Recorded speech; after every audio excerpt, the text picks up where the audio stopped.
All right, gang, good morning again. This one is fun because you guys have been asking about it, what's going on. I am on the way home from picking up my fish.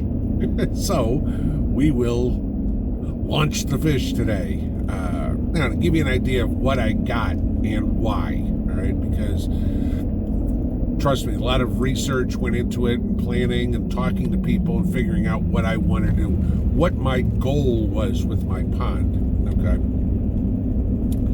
Now, obviously, I want to put fish in there for food, okay?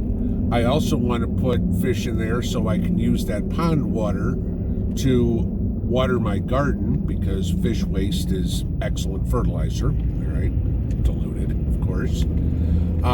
But then I also want fish to use as fertilizer. And, you guys know fish emulsion and things like that. All right, grind up your fish, whatever would be fish meal is great in the gardens to help your plants grow.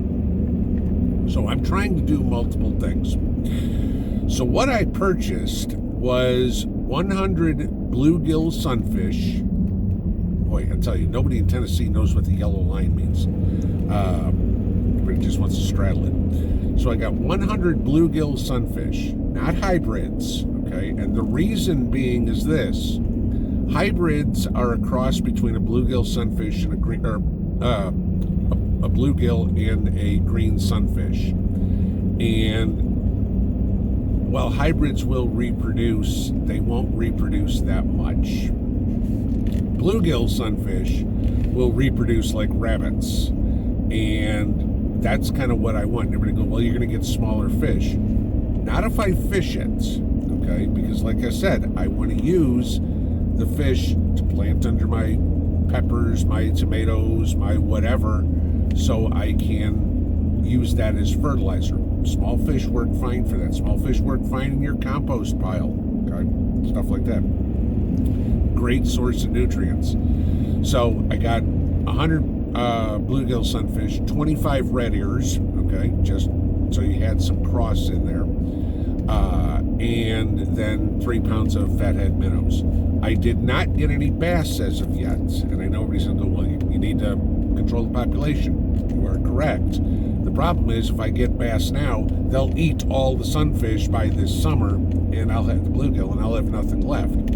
So the game plan is to get the bass probably in the fall, or maybe in the spring, depending on when I can get access to them, and at it then once the bluegill have grown a little bit, it'll take some of the pressure off of them, but before spawning season, so I'll be okay with that. Cost-wise, yes, I'm still sick. Cost-wise, I got 125 fish plus 3 pounds of fathead minnows. Cost me $125. So if you want to break it down, I got let's just say the fathead minnows for free and $1 a fish. And I know everybody's going to go, oh my God, that's expensive. Yeah, pretty much. Until you think about the logic of me getting fish that reproduce prolifically.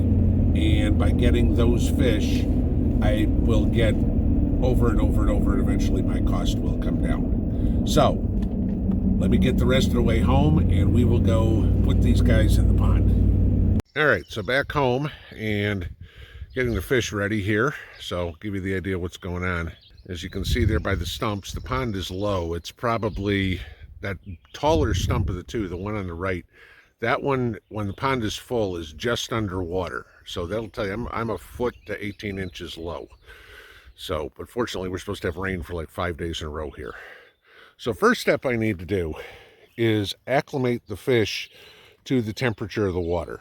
So what I'll do is I'll leave the bags sit here for about 15 minutes or whatever, and let them kind of get used to the cooler waters or whatever, not being in a truck that just drove all the way here from Georgia. So we'll do that real quick, and waiting for Mrs. P to come out. All right, so first things first, I'm going to unload a bunch of minnows out here, let them kind of scatter first, so it's just not a feeding frenzy. right at the beginning. Let me see if I can get them in the water and kind of casually dump them out. There you go. So there's a whole bunch of minnows. Now let them figure out where to go. Get out of here for a few minutes.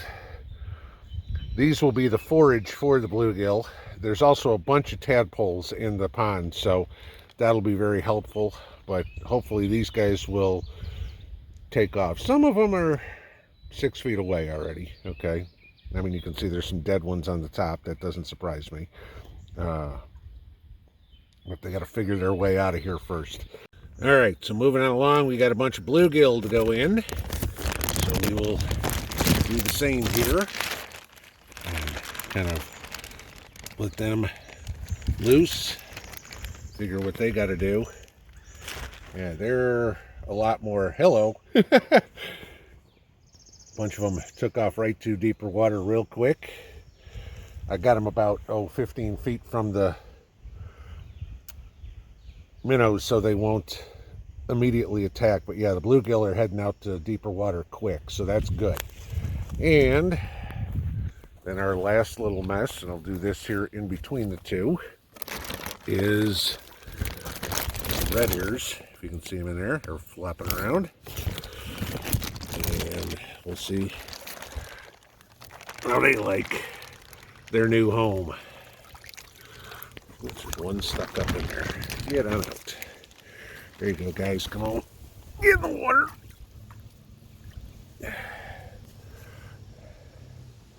And they took off immediately. There's one here that's maybe a little sluggish. He was probably the one that was stuck. The rest of them bolted as soon as they got out of the bag. So there we go. I have pond in the fish in a pond. There you go. So another step closer to me for getting as prepared as I possibly can. But this is now a protein source, a fertilizer source, and a watering source for me. So now all I need to do is get some rain, get a little bit of water in here, and as you can see, get rid of all the weeds and stuff, and actually get some green going. But I'll show you this while I'm at it here. I told you guys about seeding the lawn and all. It's starting to get a little greener back here, so that's helpful. Things are looking good, but it's chilly and I don't feel good, so I'm going in the house. We'll talk to y'all later. Pinball out.